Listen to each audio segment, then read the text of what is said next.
ആ പൂച്ച പിന്നാലെ പോകുന്നത് കണ്ടില്ലേ? വല്ലാത്തൊരു വള്ളിയായിപ്പോയല്ലത്.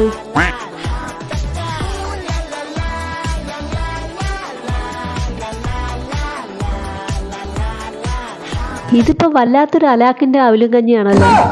നിന്നെ ഞാനിന്ന് കൊല്ലുവാ കുരുത്തം കെട്ടവന്. നിന്നെ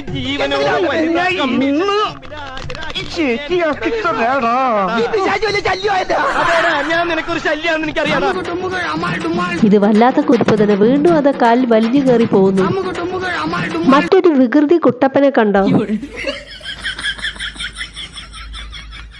ഇനി ഇവനെയൊക്കെ കുളിപ്പിക്കുന്നവന്റെ അവസ്ഥയാണ് ഞാൻ ചിന്തിക്കുന്നത്. നേരെ വാഷിംഗ് മെഷീനിലോട്ടാണ്ട് ഇറക്കി വെക്കാം.